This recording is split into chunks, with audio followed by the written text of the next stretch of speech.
By the time my little sister tried to erase me from my own life, I had already learned something important about revenge. It is not loud. It is not screaming in the aisle or throwing drinks or clawing at a wedding dress. Real revenge is quiet.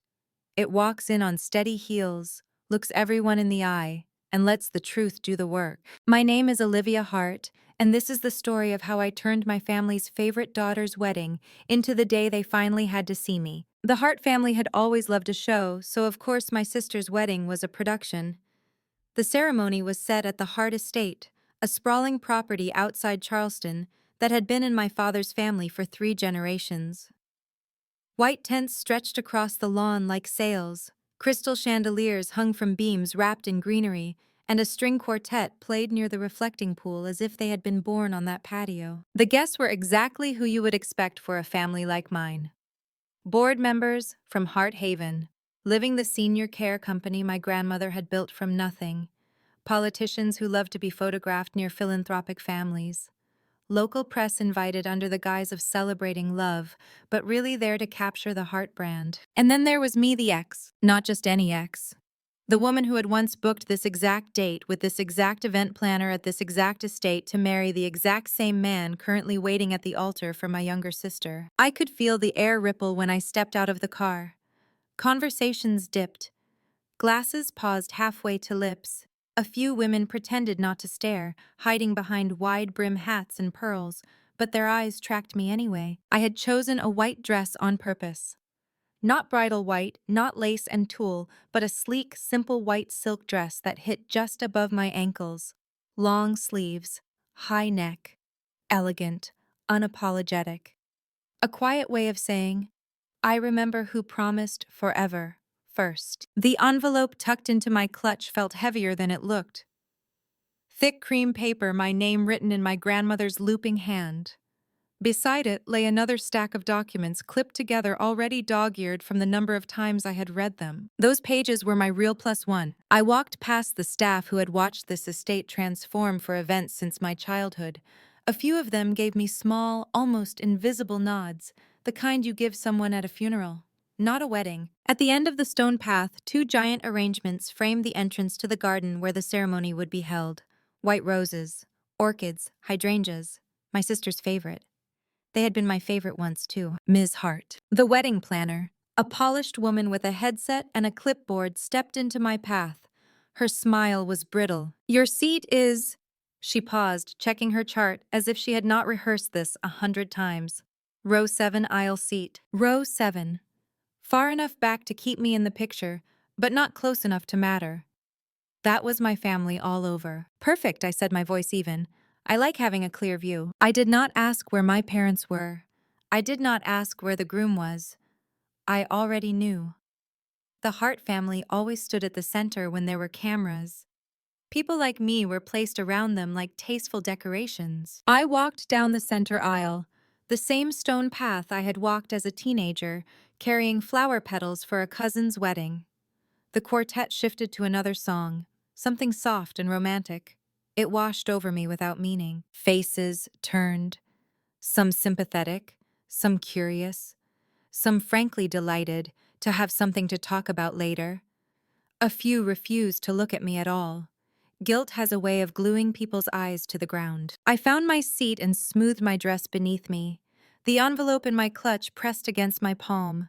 Inside lay the reason I had come, not to beg, not to cause a scene, to finish what my grandmother had started. Because this was not just a wedding.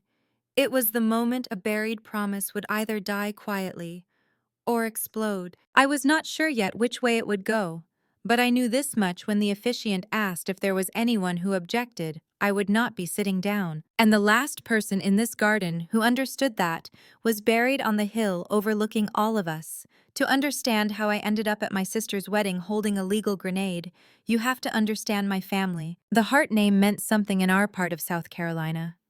It was printed on brochures for Hart Haven. Living a chain of senior communities, people trusted with their parents and grandparents.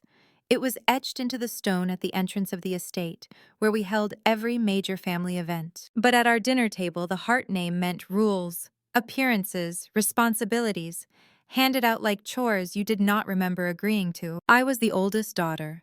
That in my family meant I was the built-in problem solver.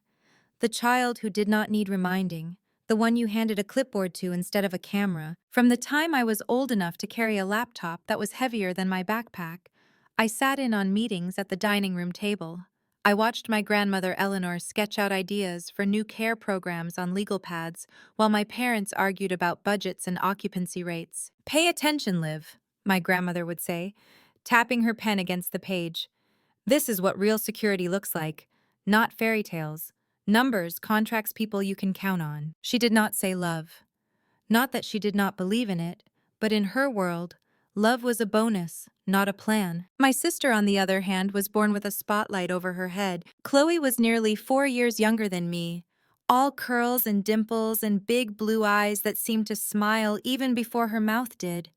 Where I had been quiet, serious, bookish, she was glitter and laughter and noise. At school, teachers called her a spark. At church, women pinched her cheeks and said she would break hearts one day. At home, my mother called her our little star. Someone had to be the stagehand. That was me. Chloe's trophies lined the mantel. Mine sat in my room, forgotten. When she wanted to try piano, my parents bought her a baby grand. When I wanted to join the debate team, my father asked if I could still make it to the community board meeting that night. "Your voice matters there, Olivia," he told me as he adjusted his tie in the mirror. "Chloe has her performances. You and I have the serious work." Serious work, those two words became the rhythm of my life. By the time I reached my 20s, I knew the inside of Hearthaven better than anyone my age. I worked summers at the front desk, then in operations, then in compliance. I learned how to read the fine print in contracts, how to calm a daughter angry about her mother's care plan, how to prepare binders my father would take into boardrooms and pass off as our team's work with a glance that might, if I was lucky, land on me. Chloe moved through a different world. She floated from interest to interest. 1 minute dabbling in acting classes, the next, posting videos online about skincare routines and manifesting your dream life. My mother watched every clip laughing like she had never heard better comedy. "Do you know how many followers she has now?" Mom would say over dinner, eyes glowing. "She is building a brand. Live. People love her." I would nod and ask how the occupancy rate at the Savannah facility looked this quarter. She would blink, her attention yanked back to the boring, unglamorous reality that paid for all of it. The only person who seemed to see me clearly was my grandmother. Eleanor Hart did not hug often, and when she did, it was brief, almost startled, as if affection were something she still had to remember how to do. But she watched. She noticed. She would stop by my tiny office cubicle in the early days and ask to see my spreadsheets, my reports, my notes. "You are the only one in this family who reads every line," she said once, adjusting her scarf as she leaned over my shoulder. "That matters." She never said, "unlike your sister." She did not have to. Still, I told myself I did not mind. Someone had to be the backbone. Someone had to know where the files were. Someone had to be the one the residents' families trusted when they called at odd hours with fears about their aging parents. Let Chloe have the spotlight. I thought I will have the substance. That belief held me steady for years, until the day my sister floated back into town with a suitcase full of sponsored clothes and a phone full of followers, and my parents decided substance could be taught later. Spotlights apparently were priceless. But before that, there was a brief, beautiful stretch of time when I thought I had found something that was just mine. Something no one could take. His name was Ryan, and for a while he made me forget I had ever been invisible. I met Ryan Walker in a conference room that smelled faintly of coffee and dry erase markers. It was one of those bland corporate spaces that all look the same, but I remember every detail of that day. He was there as an outside consultant brought in to help us streamline our electronic health records across the Hearthaven communities. Rumor at the office was that he was sharp, efficient, and very expensive. When he walked in carrying a laptop bag and a leather portfolio, the older executive sat up a little straighter. He shook hands with my father, smiled politely, and began setting up his presentation without fuss. I was supposed to be there as support. That was what my father always called it when I had done most of the preparation but would not be giving the credit. "Olivia will pull up the documents," he said, gesturing toward me. "She knows our systems." Ryan looked over at me, then really looked. not the quick, dismissive glance I was used to from visiting consultants. "Great," he said. "Maybe you can walk me through what has been tried before we jump into my pitch. I would hate to waste time repeating solutions you have already tested." It was a simple acknowledgement, but my stomach fluttered as if he had handed me something rare. Respect. After the meeting, while others gathered around my father to discuss next steps, Ryan hung back by the conference room door. "Olivia Wright?" he asked. I nodded. "You were the one who flagged that billing discrepancy in the Greenville site last year, were you not?" That stopped me. "How do you know about that?" He half smiled. "If I am going to work with a company, I read board notes, compliance reports, internal audits. Your name shows up a lot. Usually next to words like caught, corrected, and prevented." It was the closest thing to a compliment I had heard in a professional context in years. I felt heat rise to my cheeks. Well, someone has to make sure the details do not get us sued. "That someone is usually the person keeping the place from falling apart," Ryan said. "Maybe we can grab coffee after this and you can show me where the real landmines are buried." We did grab coffee. Then another. What started as long afternoons spent reviewing system flowcharts turned into late evenings talking about everything except work. We compared childhood stories, the way people like to do when they are still testing each other's edges. He had grown up in a small town in Tennessee, raised by a single mom who worked nights at a hospital. He said she used to fall asleep at the kitchen table, with her head on her arms still wearing her name badge. "I used to think if I could automate everything, she could rest," he admitted, once staring into his cup. "So I learned to code." Turns out the world will gladly pay you to make their lives easier if it saves them money. I told him about my grandmother, about walking through Hearthaven halls as a child, handing out holiday cookies to residents who had no visitors. "I learned early that growing old is not the tragedy," I said. "Being forgotten is." Ryan listened. Really listened. He asked questions that made me feel like my life was not just a set of bullet points on a Hart family resume. He did not know the weight of our name at first. Walker had never needed a heart to open doors for him. That made him in my world a kind of miracle. When he eventually found out just how entangled my life was with the business, he did not flinch. "I am not here for your parents," he said one night as we walked around the estate, the old oak trees casting long shadows across the lawn. "I am here because you are the smartest person I have met in this company, and because I like you." In case that was not already obvious, I laughed, a sound that felt strange and free. We started dating quietly, then publicly. My father gave him a measured nod of approval. My mother sighed about how handsome he looked in family photos. Chloe sent a text from Los Angeles with a string of heart emojis and a comment about how on brand we looked together. She still only came home for holidays and carefully curated visits. Her life lived through screens and sponsored posts. For the first time, though, I did not care that the spotlight followed her. I had my own kind of light now, and it did not have to be shared. 2 years into our relationship, Ryan proposed on the back patio of the estate, just as the sun was melting into the marsh. He knelt down on the old stone, his voice shaking only a little. "Olivia Hart," he said, "I do not just want to work with you. I want to build every boring, beautiful Tuesday with you. Will you marry me?" I said yes so fast I barely heard my own voice. For a while, the future looked clear. We would get married at the estate. Of course. It was what my parents wanted, and if I was honest, what I had pictured on 1,000 late nights. We picked a date almost a year out to avoid hurricane season. We toured the garden. We met with the planner. I chose the same lawn where I would later sit in row 7 watching my sister pose as if she had invented happiness. Back then, though, it was mine. My aisle, my flowers, my plan. I did not know that somewhere far away, Chloe was scrolling through my engagement photos and deciding that my life would make a perfect upgrade for hers. My sister did not come back to South Carolina quietly. She arrived in a rented black SUV with tinted windows, 2 oversized suitcases, and a ring light. Her hair was lighter than I remembered, the kind of blonde that does not occur in nature. And her clothes looked like they had been styled by a team whose only job was to make her look effortlessly undone. Mom cried when she saw her the way mothers do in movies. "Oh, honey, look at you," she gushed, cupping Chloe's face in her hands. "You look like a star." "I am trying." Chloe laughed. brushing a strand of hair behind her ear in a practiced motion that made me wonder how many times she had done that for a camera. But the algorithm is brutal. I needed a reset and content. The estate will photograph beautifully.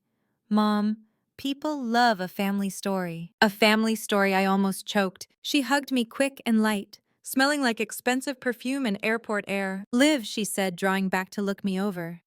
You look so corporate chic. I love that for you. It was the kind of compliment that somehow managed to set me on a lower shelf. Ryan came down the stairs just in time to see her laughing with my parents in the foyer.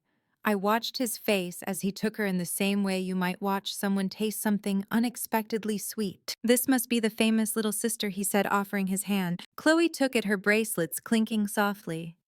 Famous is generous, but I will take it.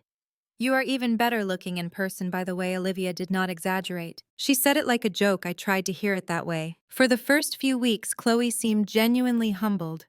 She made vague references to brand deals that had fallen through to numbers that were not where she wanted them to be.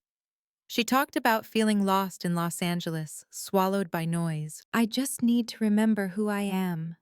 She told me one night as we sat on the edge of the pool, our feet in the water like we were kids again. Being home helps. Plus, the comments always go crazy when I film from here.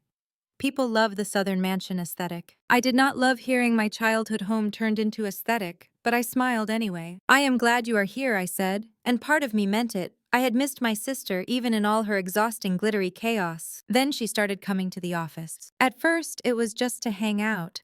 She would bring coffee, glide past the front desk, waving at the staff, and settle into my office with her laptop. I need a backdrop that looks serious, she explained, arranging herself so that the Heart Haven logo was visible over her shoulder on camera. Brands love it when you look smart and compassionate. Makes them more comfortable partnering with you. My mother saw one of her videos and practically levitated. She talked about elder care awareness. Mom raved over dinner. Do you know how good that looks for us? We should give her some kind of ambassador title. Eleanor. My grandmother sat at the head of the table, listening quietly. Her health had been fragile for a while now, but her mind was still razor sharp. Titles are not party favors, Margaret, she said, her voice dry. If Chloe wants to represent Heart Haven, she needs to understand what we actually do beyond flattering lighting and hashtags. Chloe pouted. I can learn. Grand people, listen to me. I could bring so much attention to the loneliness seniors face. We could do a series like Stories from the Porch or something. Eleanor watched her for a long moment before nodding once. Then you will learn. You will start by shadowing Olivia.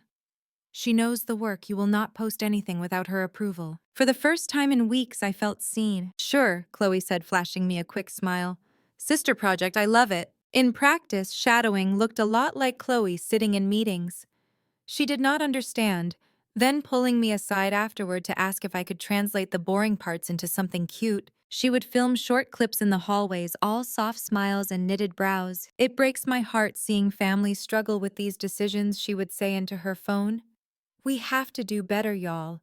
Our parents deserve dignity. Then she would turn to me and whisper, did that sound authentic or too much? It sounded fine. I would reply even as something in me twisted. Because the families she referenced, the ones I had sat with through long, messy conversations, were not content. They were people. Ryan watched all of this from his place within the operations team. At first, he seemed amused. Your sister is a lot, he said one evening as we drove home. She is trying, I replied automatically. Grandmother is making her learn. Does she actually want to learn, he asked. I did not have an answer for that. As the weeks went by, the line between my work and Chloe's brand blurred. A conversation I had with a nurse about understaffed shifts would show up a few days later in one of Chloe's videos, packaged as a heartfelt call to action, complete with melancholy music. My mother started talking about leveraging our platforms in board meetings. My father asked if we could get Chloe more visibility on the company website. People trust her, he said. They feel like they know her. They know the version of her she edits, I replied, unable to keep the edge from my voice. That is not the same as trusting us with their parents' lives. Eleanor's eyes flicked toward me, sharp and approving, but Chloe's presence had already begun to tilt the room. And Ryan, for all his initial skepticism, was not immune to her gravity. The first time I saw them laughing together in the break room, it did not bother me. He was funny. She was charming. That was what happened. The fifth time, when his hand brushed her arm and she did not move away, something small and cold settled in my chest. I told myself I was imagining it. I had no idea that the story my grandmother was writing in her lawyer's office would depend on whether I kept pretending nothing was wrong. The unraveling of my engagement did not happen with one catastrophic discovery. It was more like a slow leak in a tire. You do not notice at first. You just feel the car pulling slightly to one side. Ryan became busier. That was the word he used. Busier. More late nights at the office, more out of town, visits to facilities that somehow never lined up with the schedule I saw on the shared calendar. Chloe became busier too. She kept talking about a new series she was filming, something about behind the scenes of family business in America, turning staff meetings and walkthroughs into backdrops. I am showing people the human side, she said, angling her phone just right to catch Ryan stepping out of a conference room behind her. They love him, by the way. He tests well with the audience. I might ask him to do a guest segment. The phrase tests well made my skin crawl. My grandmother, meanwhile, grew quieter. She had always been a presence in the office, her cane tapping against the tile floor as she moved from one meeting to another. As the months passed, her visits became less frequent. She called me into her study one afternoon, the heavy curtains drawn back to let in as much light as possible. Stacks of folders lay on her desk, each one labeled in her neat handwriting. "You are working too much," she said without preamble. "That is rich coming from you," I joked, trying to lighten the mood. She did not smile. "This family has a way of using you up, Olivia," she said. "Promise me, you remember. You are more than what you do for them." I nodded, even though I did not know how to separate myself from the tasks, the responsibilities, the endless lists. "I need you to understand something," she continued, her eyes on mine. "Heart, Haven must outlive me, outlive your father, even outlive you and your sister. It cannot be handed to anyone who treats it like a stage." She did not say Chloe's name. She did not have to. "Gran, no one is going to put someone unqualified in charge," I said. "The board would never allow it." She looked at me like I had just told her I still believed in the tooth fairy. "You would be amazed what people will allow if it keeps the peace," she replied. "I trust you more than I trust committee votes." I did not know then that she had already started working with her lawyer on a new trust structure. I did not know she was quietly gathering everything she needed to keep her life's work from being turned into a prop. I only knew that she seemed tired in a way I had never seen before. A few weeks later, she was gone. A stroke in the middle of the night. Quick, the doctor said. Merciful. Nothing about the days that followed felt merciful. Chloe turned her grief into content. Of course, slow-motion videos of the estate at sunrise, with captions about honoring a legacy. My mother watched each one like a sacrament. I buried myself in logistics, funeral arrangements, estate details, company communications. It was easier to keep moving than to sit with the hole my grandmother had left. Ryan was there physically through most of it. He stood beside me at the service, held my hand when the casket was lowered, poured wine for my father when the house filled with people afterward. But even in the middle of that grief, I felt distance from him. His eyes drifted toward Chloe more often than I liked. They seemed to find each other in rooms without trying. I caught them once on the back porch during the reception. Their heads bent close together as Chloe wiped her eyes theatrically. "She was the only one who really believed in me," Chloe was saying. "I just hope I make her proud with the platform I have." "You already are," Ryan said softly.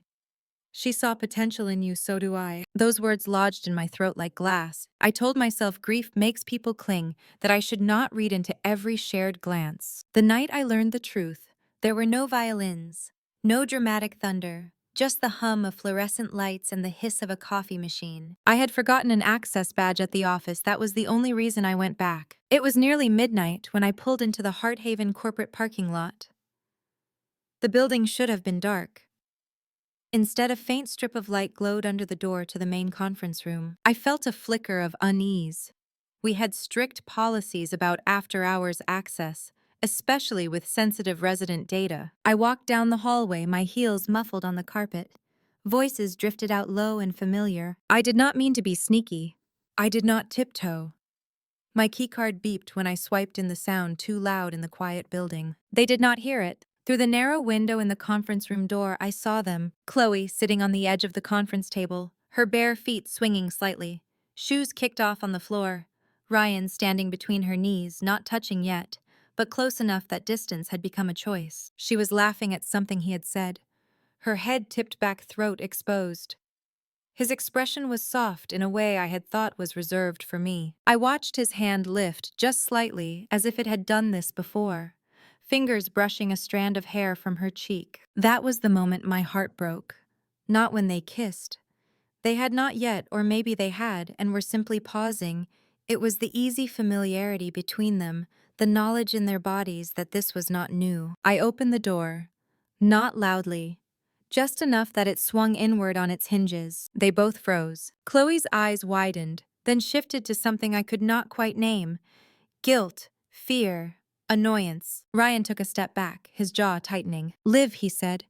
"What are you doing here?" "I could ask you the same thing," I replied. My voice sounded calm, distant. Office hours ended a long time ago. Chloe slid off the table, smoothing her dress as if that could smooth the moment. "Please do not make this weird," she said. "We were just talking. It has been a hard few weeks. We needed to go over some content ideas for the new Hearthaven series, that is all." Ryan said nothing. Silence filled the room, thick and heavy. I looked at him. At her. At the table where we had once signed contracts and finalized policies that affected hundreds of lives. Something inside me clicked. "I left my badge," I said. "I have it now, so I will get out of your way." "Olivia, wait." Ryan started reaching for me. I stepped back. "No," I said, "finish your brainstorming." I walked out before I started shaking. The drive home was a blur of red taillights and wet pavement. My body felt hollow, like someone had scooped out everything soft and left only bone and skin. Ryan came home an hour later. He did not apologize. He did not cry. He sat on the edge of the bed and said, "This is not working anymore." He used phrases people use when they are already halfway into another life. "We have grown apart. We want different things. It is better to end it now than drag it out." I listened. I nodded. I heard my own voice agree to give the ring back. The next morning, my parents said all the right words in all the wrong ways. "We are so sorry, honey," my mother murmured, patting my hand. "But maybe this is for the best. You have been under so much stress. You can pour everything into the business now." My father added, "Ryan will still be valuable to the company. We cannot let personal matters interfere with professional decisions." They did not ask why it ended. They did not want to know. They knew. I cut both of them, Chloe and Ryan, out of my daily life as cleanly as I could.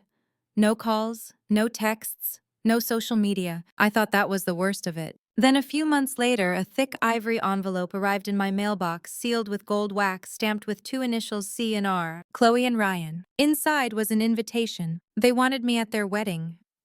The cardstock was heavy, the kind that made you think of old money and good lawyers. The font curled elegantly across the page. "You are cordially invited to celebrate the union of Chloe Hart and Ryan Walker," it read. The date printed below it might as well have been a punch. They had chosen the exact same Saturday I had reserved with the estate and the planner.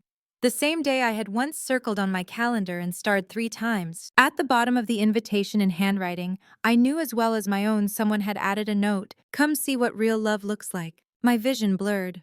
For a second I had to set the card down on the kitchen counter just to keep from tearing it in half. Real love. As if what I had felt, what I had planned, had been a rehearsal. As if my heartbreak had been a necessary plot point on their path to happiness. I did not cry. I had done enough of that in the weeks after Ryan left. Instead, a cold clarity spread through me, like someone had opened a window in a stifling room. When I showed the invitation to my parents, they looked uncomfortable but not surprised. "We asked them not to send that," my mother said, rubbing her temples. Chloe insisted. She said it would mean a lot if the family showed unity. "Unity," I repeated. "Is that what we are calling this?" My father cleared his throat. "It would reflect badly on us if you did not attend, Olivia. The board will be there. Donors, partners, people talk. And what would they say if I sat at home instead of watching my sister marry my ex-fiancé on my original wedding date?" "They would say you are bitter," my mother replied softly. "And I know you are not. You are stronger than that." I stared at her. For a moment, I wondered if she truly believed what she was saying, that my absence would be more offensive than their betrayal. "You are asking me to bless this," I said. "To put on a dress and smile for photos and play my assigned role in the Hart family theater. We are asking you," my father said carefully to rise above it. That was when I realized something I should have seen years ago.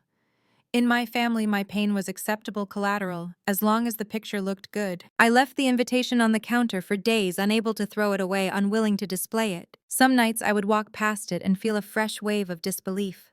Other nights anger flared so hot, I had to grip the edge of the counter to steady myself. I did not answer the RSVP.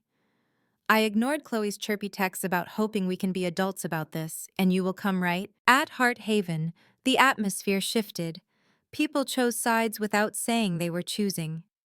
Some staff avoided meeting my eyes clearly, nervous about being caught in the crossfire of family drama.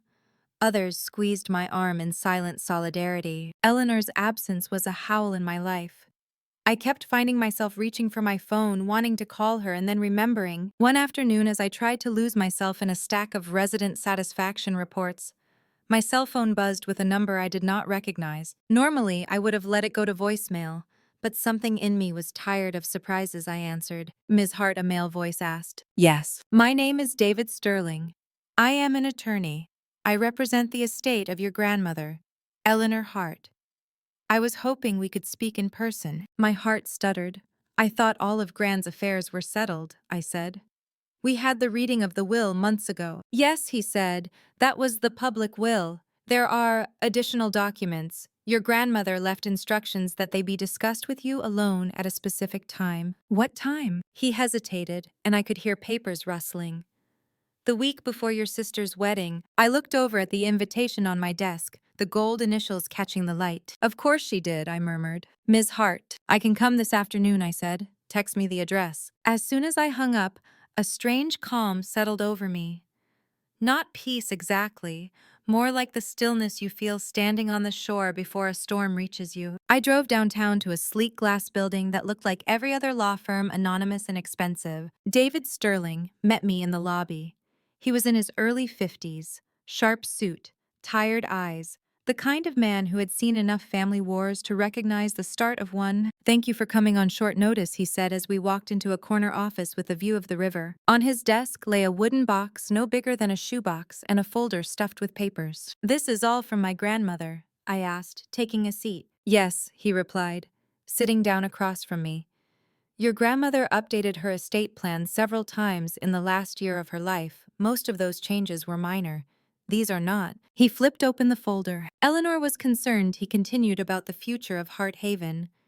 She saw patterns developing that worried her. Nepotism, inexperience, a focus on image over care. She wanted to put safeguards in place. He slid a stack of documents toward me. "Safeguards like what?" I asked, my fingers tingling as I reached for them. He took a breath. "Like ensuring that only someone with a demonstrated record of ethical conduct and meaningful contribution could ever hold controlling interest in the company," he said. "And like explicitly disqualifying anyone whose personal or professional associations posed a risk to Hart Haven's reputation or financial stability." He tapped the folder. "Your grandmother had thus do extensive background work," he said, "on multiple family members, including you, including your sister, including Mr. Walker." Hearing Ryan's name in that office made my skin crawl. "What did you find?" I asked, my voice low. David opened the box. Inside lay organized stacks of reports, each clipped and labeled. He pulled out one with Chloe's name at the top. "Your sister has used company resources to fund several personal ventures," he said. "Unauthorized travel charged as content development. Staff time diverted to support her projects. In one case, she filmed a resident without proper consent forms. When concerns were raised, she edited some internal records to minimize the incident. Your grandmother caught it." My stomach dropped. I had known Chloe was sloppy. I had not known she was reckless. "And Ryan I managed." David handed me another file thicker than the first. "Mr. Walker's past is complicated," he said. There were prior warnings from previous employers about his handling of system permissions. A flagged incident involving access to confidential data. He did not need for his role. a failed side business with substantial debt he never disclosed. Your grandmother worried that if he married into the family, his issues would become Hart Haven's issues. I flipped through page after page, each one a small lit fuse. He hid this from me, I whispered. David's expression did not change. He hid it from your parents as well. Your grandmother was the only one who insisted on a deeper check. She was preparing to confront him when her health declined. He pushed the box fully toward me. She left this for you, he said, along with very specific instructions. I stared at the wooden lid. My name was carved into it in careful script. What kind of instructions, I asked. You are named as the primary successor for controlling interest in Hart Haven, he said. But there are conditions. If anyone whose conduct poses a risk to the company becomes legally tied to the Hart family in a way that could grant them influence control, automatically transfers to you, bypassing any previous assumptions of equal inheritance. Legally tied, I repeated slowly. As in, married. Exactly, David said. If your sister were to marry Mr. Walker, given what we now know about both of them, they would be permanently barred from any leadership or financial control over Hart Haven. The moment they sign that marriage certificate, the clause triggers. I thought of the invitation on my counter, the taunting note at the bottom, the date they had stolen. So if they go through with this wedding, I said, they lose everything they think they are gaining. Yes, David replied, but only if the evidence is formally presented and acknowledged before or at the time of their union. Your grandmother wanted there to be no plausible deniability, no claims of ignorance. He leaned back, watching me. I am not here to tell you what to do, Ms. Hart, he said. Your grandmother did not ask me to push you toward revenge. She asked me to give you the truth and the tools to protect yourself and the company if you chose to use them. I looked at the box, at the reports, at the woman in my memory who had tapped her cane against tile floors and built an empire from compassion and spreadsheets. She always said love is not a plan, I murmured. What? Nothing, I said. Thank you, Mr. Sterling. I signed the receipt for the box and walked out of the office feeling like I was carrying a bomb disguised as a keepsake. On the drive home, the invitation sat on the passenger seat, its edges crisp and clean. Come see what real love looks like. I ran a red light without noticing. By the time I pulled into my driveway, I knew two things. One, I would be at that wedding. Two, I would not be sitting quietly in row 7. If you have ever thought about confronting someone who betrayed you, you have probably imagined the perfect speech, the cutting one-liners, the gasps from the crowd, the way their face would crumple as the truth hit. Reality is messier. I spent the week before the wedding moving between numbness and fury. Some mornings I woke up determined to burn everything down.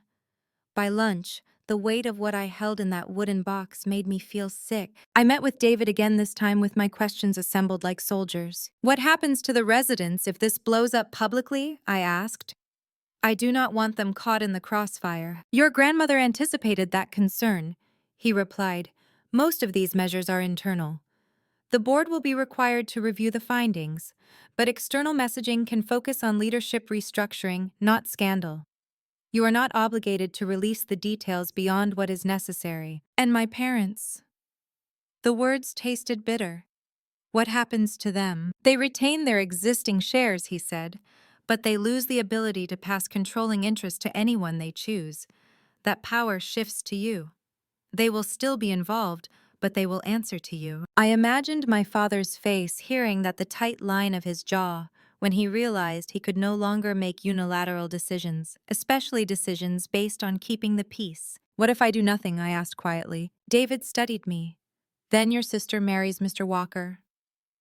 Eventually inherits influence she is not equipped to handle, and your grandmother's worst fears may come to pass. He did not say, and you continue to be the one cleaning up their messes without any authority to stop them. He did not have to. I went home and sat on the living room floor with the wooden box in front of me. I opened it, closed it, opened it again. Every document inside was meticulously prepared.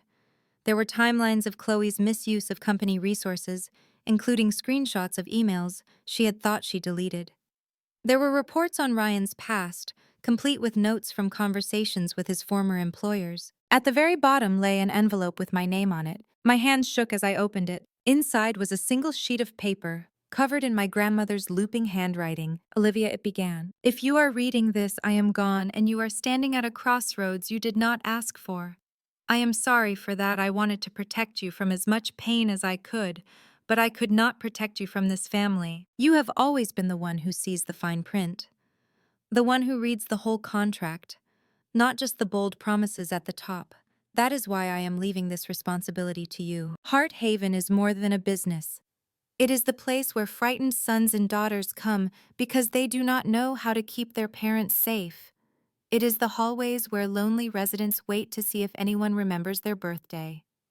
It is my life's work, and whether you like it or not, it is yours now too. I do not trust charm. I do not trust people who want the keys to the building without understanding how the pipes work. I trust you. If your sister chooses a partner who endangers what we have built, I cannot stop her. Neither can you, but you can make sure the damage stops at the door. You may be tempted to stay silent to keep the peace. Do not peace built on lies is not peace, it is rot. Whatever you decide to do with what is in this box, do it with a clear head and a steady hand. Do not lash out. Do not let them drag you into theatrics. State the truth. Hand it to the people who can enforce it. Then walk away. You owe this family nothing more than your integrity. That is the only inheritance that ever really matters. I love you. Even when I was too stubborn to say it as often as I should have. Gran. By the time I reached the end of the letter, my cheeks were wet. I had not even realized I was crying. I folded the letter carefully and placed it back in the envelope. That night, I dreamed of the estate halls flooded with water residents treading desperately, while Chloe filmed from a balcony. In the dream, my grandmother stood beside me, dry and impassive, handing me a key. The morning of the wedding, I woke up before dawn. I chose my dress with the deliberation of someone choosing armor. White silk, simple lines. No veil, no lace. Not pretending to be a bride. Refusing to be anything less than equal. I did my own makeup, my own hair. No entourage, no laughter. Just me and the reflection of a woman I barely recognized. There was a steadiness in her eyes I had not seen before. When I picked up the wooden box, my hands did not shake. I slid my grandmother's letter into my clutch, along with a condensed summary of the legal clauses David had prepared for me to hand to the officiant if I chose. My phone buzzed with messages. One from my mother reminding me what time the ceremony started. One from Chloe with a selfie in her dressing gown and the caption, "Can't wait to see you, sis. This is going to heal everything." I did not reply. As I drove toward the estate, the sky hung low and gray, heavy with the threat of rain that did not quite come.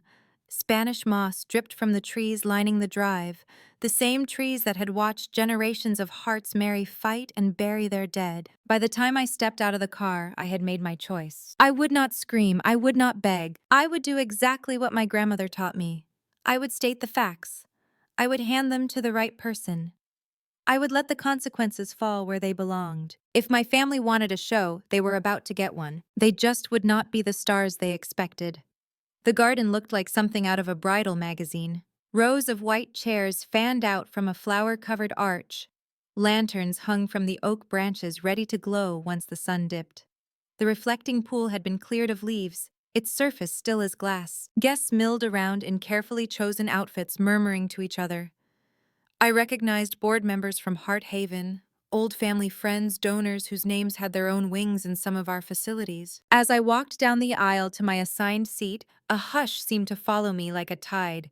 Conversations faltered, eyes slid away, then back. Some of them looked at me with pity, some with curiosity, a few with an almost greedy anticipation, as if they were aware that they were about to witness something memorable. My parents stood near the front greeting guests.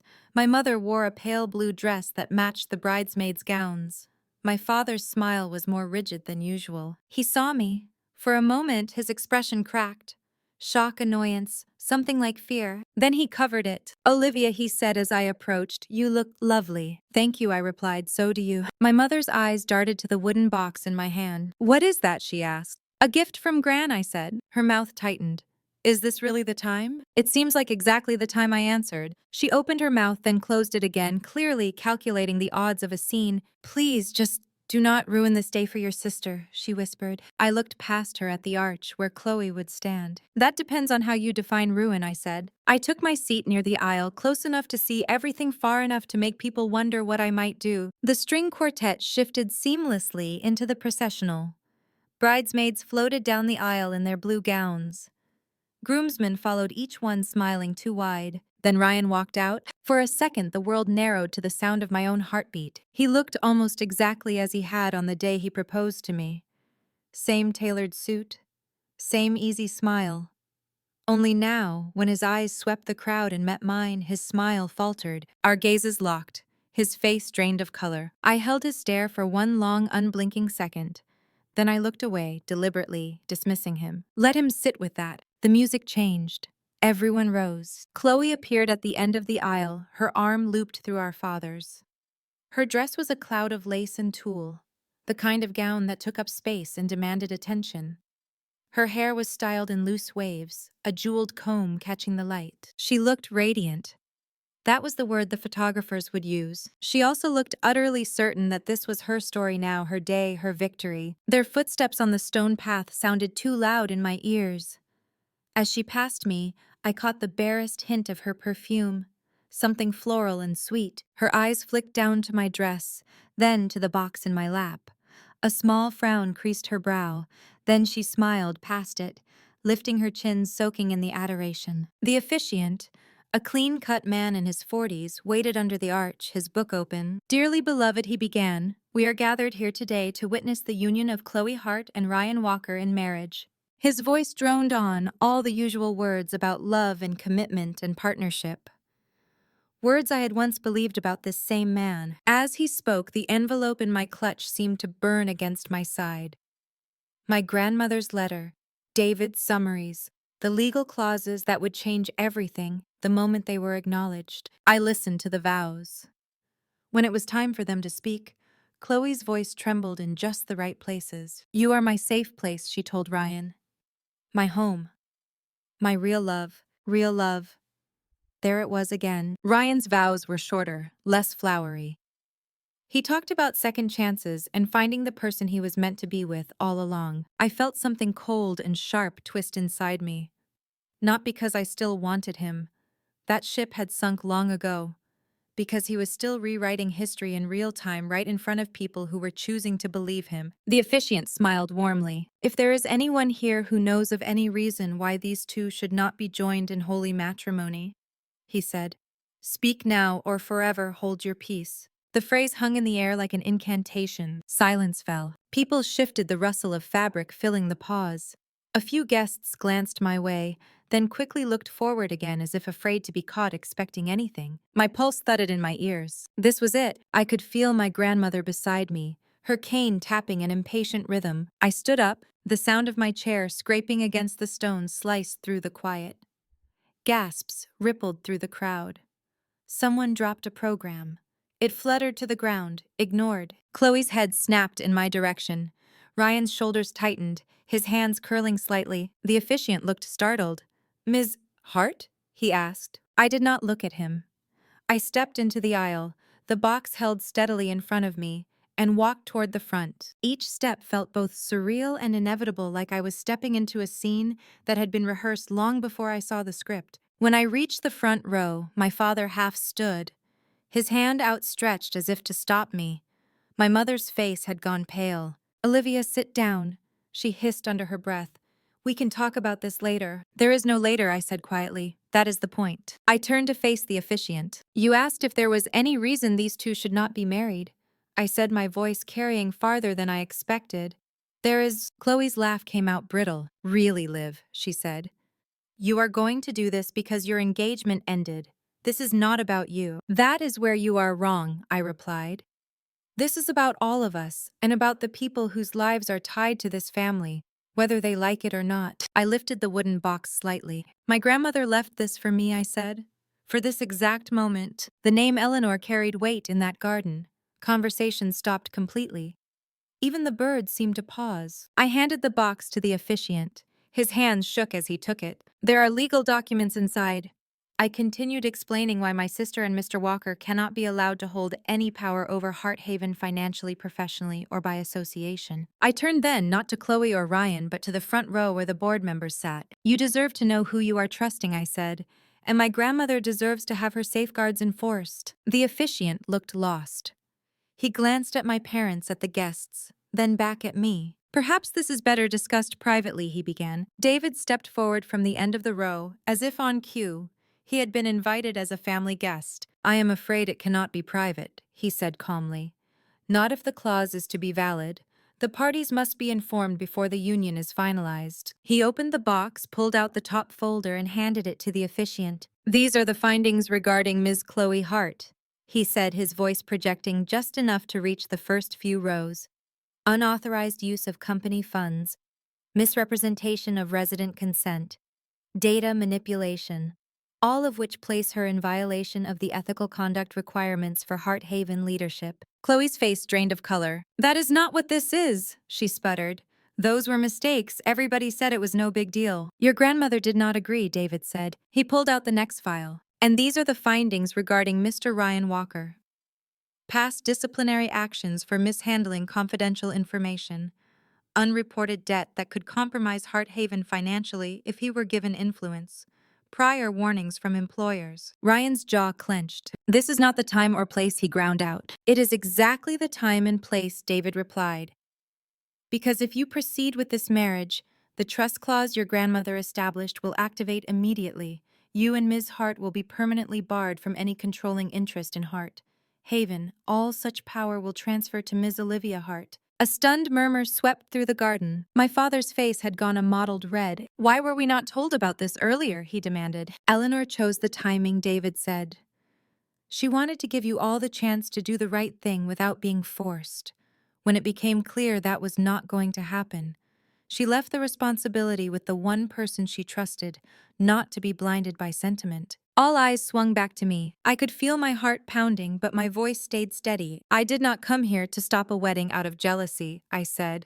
That ship sailed the night I walked in on the two of you, brainstorming at the office. A flicker of shock rippled through the crowd. I came here, I continued, because I will not allow Hearthaven to be handed to people who see it as a prop, and because my grandmother asked me in writing to protect what she built. I took a step back away from the arch. What you do now is up to you, I said to Chloe and Ryan. Get married. Do not get married. Call it real love. Call it whatever you want. But you will not do it with the illusion that you are the rightful heirs to a legacy you did not earn. Silence crashed down. The officiant closed the folder slowly, his face pale. I cannot in good conscience proceed until this is resolved, he stammered. He looked at Chloe and Ryan. Do you wish to continue? He asked weakly. They stared at each other, then at the box, then at me. No one spoke. The ceremony for all intents and purposes was over. I turned, walked back down the aisle. I had once dreamed of walking as a bride, and did not look back. Behind me, chaos finally found its voice. If you have never been in a room when a carefully constructed illusion falls apart, let me tell you, it is loud. Voices rose in overlapping waves. As soon as I reached the edge of the garden, guests clustered into small knots, whispering, gesturing, glancing nervously toward the front. Some grabbed their phones, already composing texts or recording discreet videos. Others headed straight for the exits, unwilling to be part of whatever came next. The string quartet stopped playing mid-phrase. One of the violinists lowered her instrument, looking as dazed as the rest of us. I stepped aside, moving toward the covered patio that overlooked the lawn. From there, I had a clear view of the unraveling without being in the middle of it. Chloe descended from the arch like a woman waking from a dream into a nightmare. Her dress snagged on something ripping slightly. She did not seem to notice. She marched straight to my parents, her veil trembling. How could you let her do this? She hissed loud enough for those nearby to hear. This is my wedding, my day. This is your grandmother's doing. My father replied, his voice harsh. We did not know about the specifics. You knew she favored Olivia, Chloe shot back. You knew she was always looking for ways to undermine me. My mother tried to put an arm around her. Sweetheart, no one is undermining you, she said. We will figure this out. Maybe the clause can be challenged. Lawyers twist things all the time. David, standing nearby, heard that. The clause is airtight. Mrs. Hart, he said quietly. You were in the meeting when we drafted the initial framework. You chose not to ask questions. My mother's face crumpled. Ryan stood off to the side, the file with his name on it still in the officiant's hands. He looked like someone who had been hit by a car and was trying to decide whether to be angry at the driver or the road. He caught my eye across the lawn. For a moment, something almost like plea flickered there. I held his gaze, then turned away. I felt surprisingly calm. Not triumphant, not giddy, just steady. This was not the screaming plate-smashing revenge scene part of me had imagined in darker moments. This was something colder. Cleaner. A few guests approached me on the patio, their expressions careful. Olivia, one of the board members, Mrs. Green said, "Is all of this true?" "Yes," I replied. "I wish it were not, but it is." "And you had no idea until recently?" "None," I said. "My grandmother's lawyer contacted me last week. I spent the days since reading every line." She nodded, slowly taking that in. "Eleanor always said you were the one who read the footnotes," she murmured. "I see she was right. Others were less measured." "This is disgusting," a donor muttered as he stalked past. "To hijack a wedding like this." I let his words pass over me. People who had never been forced to choose between peace and integrity always sided with decorum. The venue staff moved into crisis mode, their professionalism kicking in where family failed. They began gently directing guests toward the cocktail area, offering drinks, assuring everyone there would be an announcement shortly about next steps. There would be no next steps. Not today. I watched as security, called quietly by the coordinator, made their subtle presence known along the edges. Not because anyone was in danger, but because emotions like this could spill into property damage quickly. Chloe eventually broke away from my parents and stormed toward the house, her bridesmaids trailing after her like a flock of nervous birds. Ryan remained with the officiant, and David, their heads bent over the folders. I could have walked over. I could have said all the things I had rehearsed in my mind over sleepless nights. "You lied, you used me. You let my sister weaponize my life." Instead, I stayed where I was. Gran's words echoed in my head. "Do not lash out. State the truth. Hand it to the people who can enforce it. Then walk away." My part was done. A hand touched my arm. I turned to see my father, his face drawn. "What did you think would happen?" he demanded in a low voice. "Exactly this," I said. "You humiliated your sister in front of everyone we know." "She humiliated herself when she chose to ignore ethics for clout," I replied. "I just stopped her from taking a company full of vulnerable people down with her." He flinched as if I had struck him. "You sound just like your grandmother," he said. It was not a compliment. "I will take that as one," I answered. He looked at the guests, the chaos, the staff scrambling to rearrange a reception that no longer had a clear purpose. "You have no idea what you have set in motion," he warned. "I know exactly what I have set in motion," I said. "Accountability." He shook his head and walked away, shoulders slumped. After a while, David joined me on the patio. "You handled that well," he said, "for what it is worth." "It did not feel well," I replied. "It felt like surgery." "Most necessary things do," he said. He glanced back at the lawn. "The board members here today will have questions," he continued. "We will schedule a formal meeting this week. You should be prepared to step into a more central role quickly." The idea made my stomach flip. "I have always been in a central role," I said, "just without the title." "Then maybe it is time the title matched the reality," he replied. I stayed until it became clear that nothing more would be resolved that day. Chloe did not come back out. Neither did my mother. Ryan disappeared into the house. At some point, I did not see him again. I walked back to my car alone. The sky had finally decided to let go, and a light rain began to fall, beating on the silk of my dress. I did not run. Let it soak me. Let the day wash off in the most literal way possible. When I reached the top of the drive, I turned back once. The estate loomed behind me, lit up and brimming with people who had come for a fairy tale and gotten a courtroom drama instead. Then I got in my car and drove away. I did not know then how far the shockwaves from that afternoon would travel. All I knew was that for the first time in my life, I had stepped out of the role of silent fixer and into my own voice. And I had no intention of giving it up. The day after the non-wedding, Heart Haven felt like a church after a scandal. Quiet, tense, full of people pretending they did not gossip. I walked into the building with my shoulders back, inbox already buzzing with meeting requests. The first was from this board chair emergency session that afternoon, attendance mandatory. The second was from my mother. We need to talk, family only. The third was from a reporter I did not recognize, asking for a comment on yesterday's events at the Hart estate. I ignored the reporter. I responded to the board. I left my mother's message unanswered. At my desk, a vase of flowers waited. White lilies, my least favorite. The card had no name, just 2 words. Be ready. I smiled despite myself. I recognized David's efficient handwriting. The board meeting took place in the large conference room on the top floor. The same room where I had once seen Ryan and Chloe too close for plausibility. Now they sat on opposite sides of the table, both looking like they had aged a decade in 24 hours. My parents occupied their usual seats at the head, flanked by long-serving board members who had known me since I was a child. When I entered, conversations fell off. Thank you for joining us, Ms. Hart. The chair, Mrs. Green said. Please have a seat. I sat midway down the table as I always had. Today, though, the distance between me and the head did not feel as vast. David stood at the front with a projector remote. We are here to review the documents provided by the late Eleanor Hart, he began, and to discuss the implications for Hart Haven leadership and governance. He walked them through the key points. Chloe's documented misuse of company resources, Ryan's undisclosed history, the trust clause, my grandmother's letter which I had allowed him to summarize but not display. That was mine. My parents tried to argue, of course. These are family matters, my father insisted. They should not dictate corporate governance. On the contrary, Mrs. Green said Eleanor's entire legacy is tied to the intersection of family and corporate governance. She anticipated this and put her wishes in writing. We have a fiduciary duty to consider them. Chloe, pale and puffy-eyed, spoke up. I never meant to hurt the company. She said I was just careless. It was content, not crime. I can pay back whatever was misallocated. I can do better. Several board members looked sympathetic, others did not. This is not just about the money.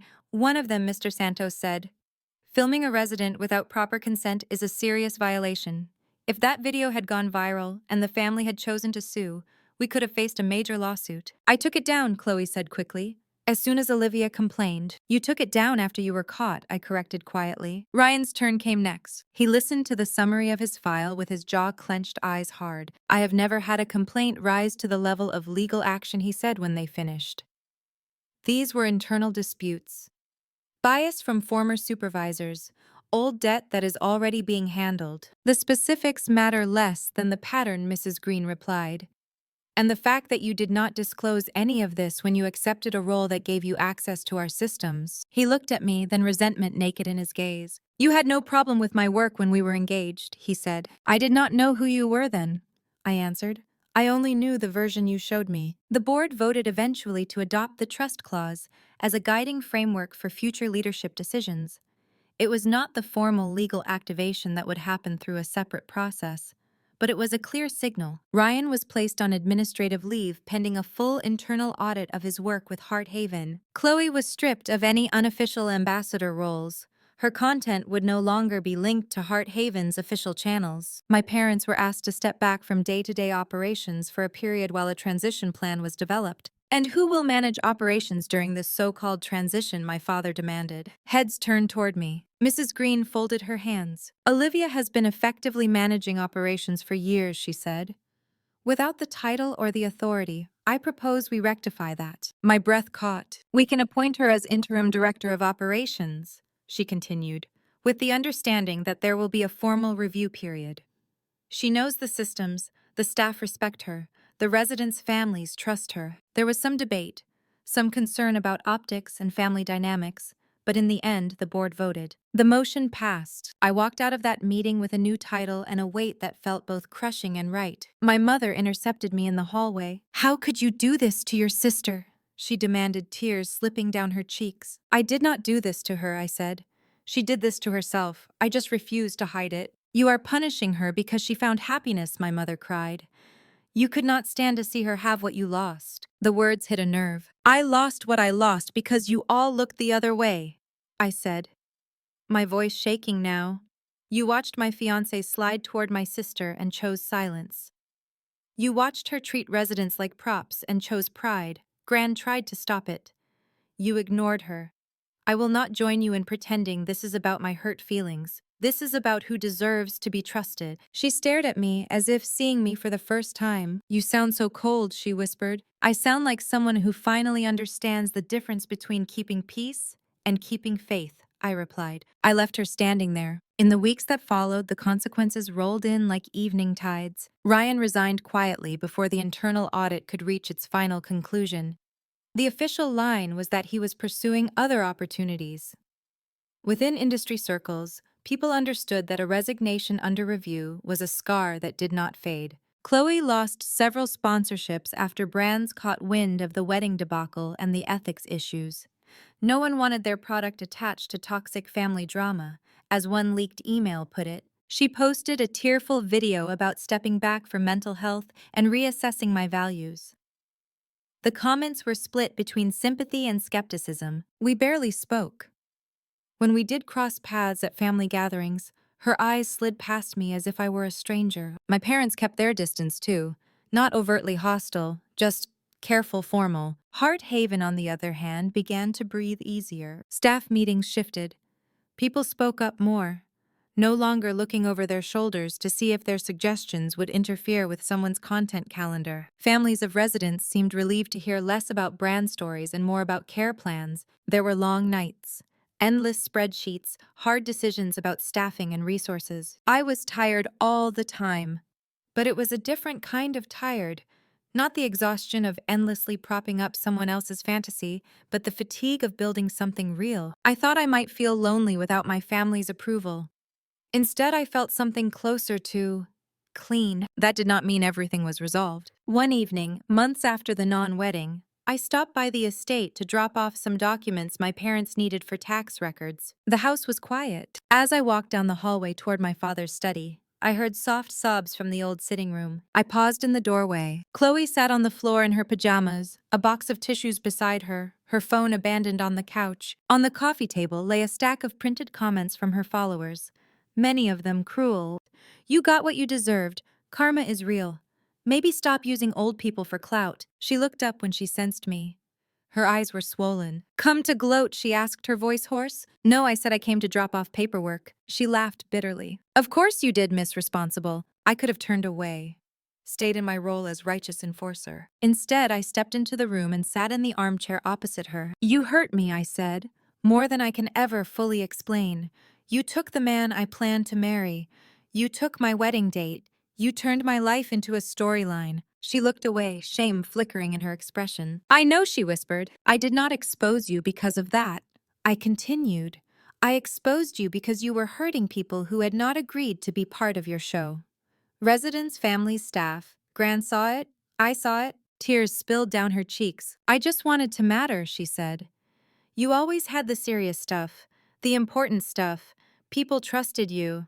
They called you when things were falling apart. They called me when they wanted a fun video. I thought, if I tied myself to you and to Heart Haven more, I would finally be part of the real story. You did that by erasing my part, I said softly. She nodded, sobbing. I'm sorry, she choked. I'm so sorry, Liv. I let the apology sit there for a long moment. I accept that you are sorry, I said finally. But I am not ready to forgive you. Not yet. Maybe not ever. Not in the way you want. That is my right. She flinched. What I can do, I added, is stop wanting your life to burn down. That is not who I want to be. I wanted you held accountable, not destroyed. She sniffed, wiping her nose with the back of her hand. Feels like the same thing from here, she muttered. It is not. I said destruction is easy. Accountability is hard and long and boring. It is waking up every day and deciding to do better, even when no one is watching.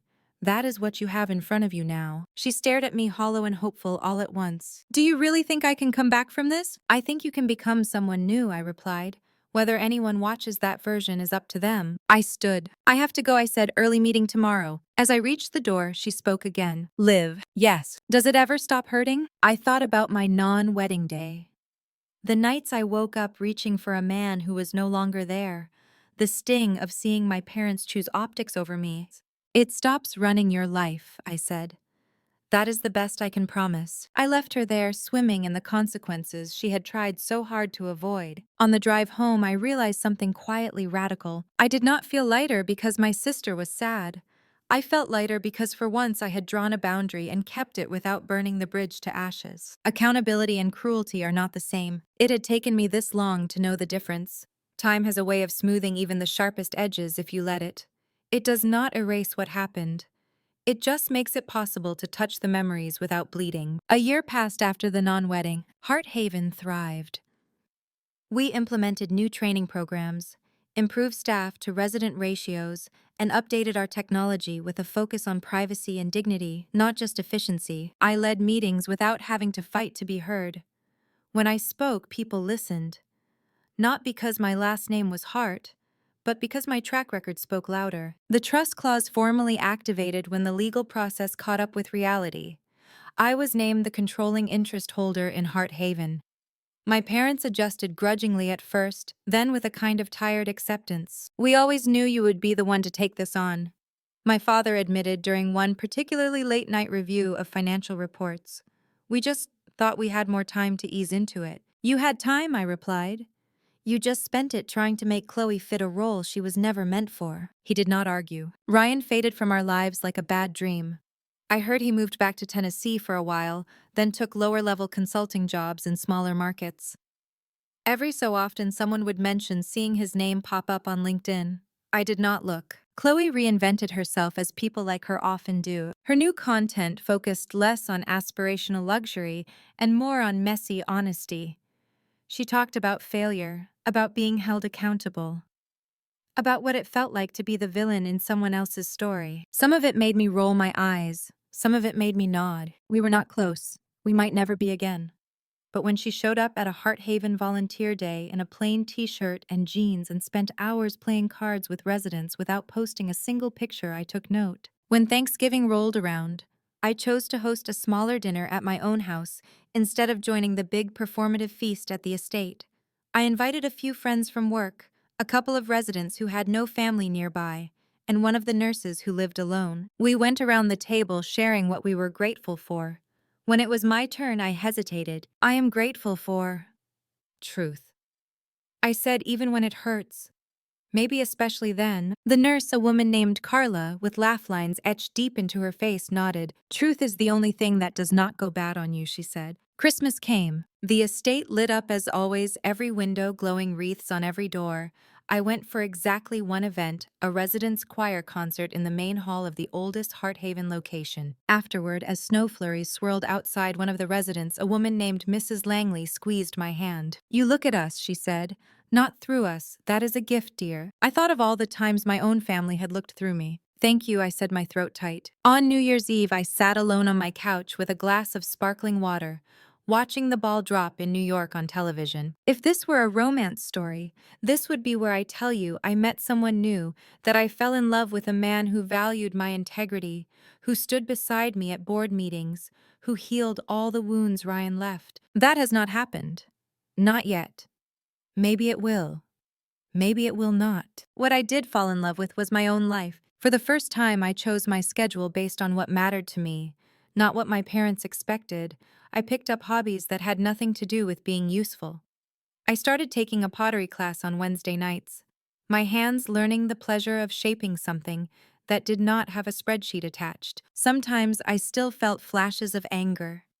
When I walked past the garden where my almost wedding and my sister's non-wedding had both almost happened. When I heard my mother talk wistfully about how things used to be simpler before Eleanor's trust clause complicated everything. But those moments no longer ran the show. Justice, I learned, is not about making other people hurt as much as you did. It is about making sure the same hurt does not keep happening. I could not go back and unbreak my own heart.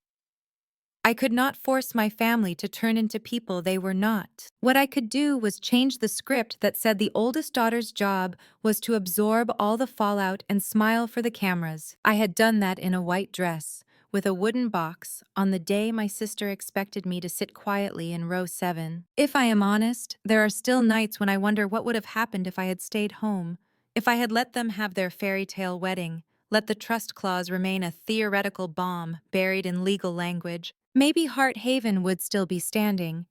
Maybe it would slowly rot from the inside out as people who valued image over substance took more and more control. Maybe my sister would have everything she thought she wanted and still feel hollow. What I know is this: I can look at myself in the mirror and know I did not stay silent when it mattered. There is a price for that distance, awkward holidays, The lingering sense that I am not the good daughter anymore, but there is also a reward. Sleep, self-respect. The quiet, steady satisfaction of walking through Hearthaven halls and knowing that the people living there are safer because I chose truth over comfort. That is my definition of justice now. Not fireworks, not viral moments, just tables turned gently but firmly in favor of the people who have the most to lose. If you have stayed with me this long through family drama and betrayal and will readings and non-weddings, I want to say this plainly: you are not crazy for wanting justice. Maybe your story does not look like mine. Maybe there was no estate, no trust clause, no lawyer stepping forward with a neat folder of proof. Maybe it was a forgotten birthday, a promotion you earned that went to someone more charming, a parent who always chose your siblings' comfort over your truth. Whatever your version, I know this: living in a family where appearances matter more than your feelings can make you doubt your own reality. You start to wonder if you are overreacting, if you are the problem, if wanting to be seen makes you selfish. I spent most of my life in that place. I let myself be the one who stayed late, who did the serious work, who accepted the crumbs of praise because at least someone noticed I was useful. It took my sister taking my fiancé, my parents inviting me to bless their union, and my grandmother reaching from beyond the grave with a box full of truth to make me draw a line. Your line might not involve standing up at a wedding in a white dress. It might be smaller, quieter. Saying no to a request that violates your values, refusing to cover for someone who hurts you, telling the story out loud so that it cannot twist itself into something prettier and less real. Whatever it is, I hope you choose it. Revenge. The way movies show, it is about making the other person pay. Fire destruction, dramatic monologues. What I did that day felt less like revenge and more like course correction. I did not scream at my sister. I did not humiliate Ryan with sordid details of our breakup. I did not flip tables or throw drinks. I simply brought the truth into the room where everyone had agreed silently not to see it. I made sure the consequences landed where they belonged, instead of on the people who could not afford them. In the end, my parents still have their mansion. My sister still has a platform. Ryan still has his skills and his choices. I have my grandmother's legacy, my company's trust, and my own self-respect. I will take that deal. If you are watching this on your couch, maybe with a blanket and a cup of tea, maybe late at night when the house is finally quiet, I want to ask you something. What is one place in your life where you have been swallowing the truth to keep the peace? You do not have to answer out loud. You do not have to stand up in a garden full of people and speak into a microphone. But if you feel comfortable, I would love to hear your stories in the comments. Not because I want to turn your pain into content, but because sometimes the first step toward justice is realizing you are not the only one who has been told to sit in row 7 and smile. If my story resonated with you, if you have ever been the unseen daughter, the quiet worker, the one who is expected to rise above while others sink lower, go ahead and hit like, share this with a friend who needs a little courage, and subscribe so you do not miss the next story. Because I promise you this, as long as I have a voice, I will keep telling the kinds of family drama stories where the tables actually turn, not perfectly, not magically, but slowly, steadily in favor of the people who have been carrying everyone else for far too long. That is my kind of revenge.